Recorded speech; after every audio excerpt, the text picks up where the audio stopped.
Hey everybody, today we're going to be installing an air intake in my car. We have yet to show this car on the channel. I no longer drive the Mustang. As you saw in the muffler delete video, that's what I used to drive. We took the muffler out and made the exhaust sound fucking mint.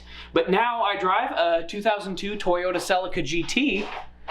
This is my new car, and we are going to be installing an air intake in this bad boy. I am not a mechanic personally myself, but I have my good friend Simon here to help me. It's me. I'm going to be doing most, if not all, the work, and he's just going to be helping me and walking me through it. So let's get fucking started, baby.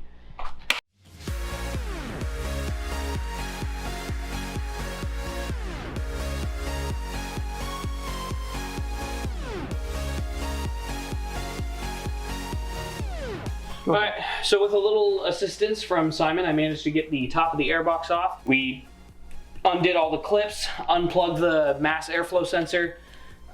This was a pain in the ass. We didn't realize that it was a clip and we thought it would just slide out, so we had to figure that out. But yeah, so we got that off. And now on to the next step, which I believe is taking off the bottom half, but Simon will correct me if I'm wrong. That's true. Alright, bet. Ah! I didn't have it on good enough, tight enough, so it fucking slipped and Knuckle buster, baby. I hit my fingers. So we got the bottom half of the airbox out. There was a lot of hoses connect to it, and there's this one that was connected directly to this idle control valve thing. So we believe that connecting an air intake may put check engine code, because it may just be fucking confused because this thing isn't going to be in there anymore. But I mean, hey, we'll find out. This was along the side of it, and this was that hose. We got this plugged into it. And yeah, so there was a lot of extra shit connected to it that I've never really seen connected to an airbox before, but I mean, I guess that's a Celica for you. So we got an issue. The throttle body in this car is 2 3/4 of an inch. The converter that came with the air intake is 2.5 inch to 3 inch. I cut a piece of the original intake piping off, and I can get the 2.5 inch to fit inside the 2 3/4 inch, but I need a good way to seal them, and I think the best way to do that is with JB Weld. With the power of that, we are going to fabricate an intake converter. Hello! We've got ourselves a pipe with a mass airflow sensor sealed in. The intake that we bought is not necessarily meant for this car. It's kind of a generic intake, and so it doesn't have the 2 screw holes in the mounting plate for this actual MAP sensor. But as you can see, it's in there and it's sealed in. We won't have any leaks. And it's got this vacuum line cut into it that we will connect to the vacuum that actually came off the original intake. So, with that being said, we are going to now mock it up and see how it goes. We're just gonna take it all and have a big old party old time.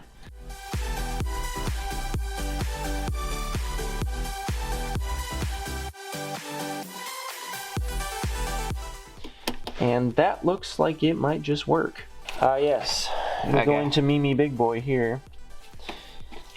And then we'll plug the MAF in, like so. Oh, bruh. Then our filter will go right over the top of this. It'll slide over and seal right in behind this headlight here. So yeah, we'll get back with you when everything has hardened and sealed, and we will be good to go. All right, so we got the air intake in. It took a little fabbing. Obviously, like Simon said, we had to fab up this because the connector wasn't right. We had to cut a hole in for the mass airflow sensor. Which is not plugged in. Yeah, which is not plugged in, but we'll plug that in here in a second. We got the vacuum line going in the side, down in, plugged into all the right cables. Got the filter right here, and we managed to even get the headlight plugged in, even though it was kind of a pain in the ass with the filter right here. But we managed to do it, and it's all fit in, it's all sealed up, and it should be all good once we get that mass airflow. Yeah, we'll see how many check engine lights we get for vacuum leaks.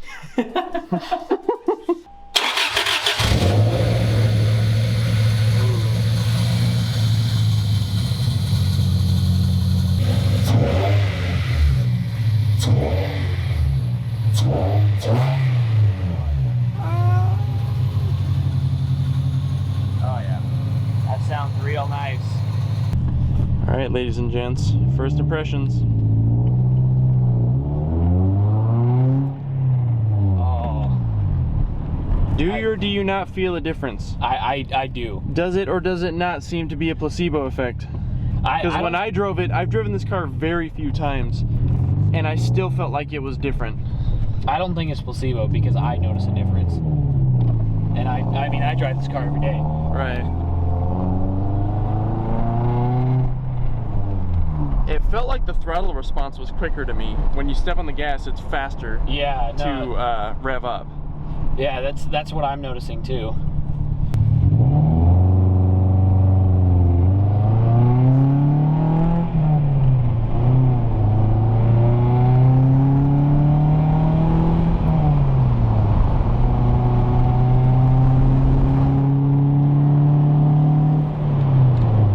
Alright guys, it's been about a week or so since we have installed the air intake in this car. Just wanted to give you guys an update.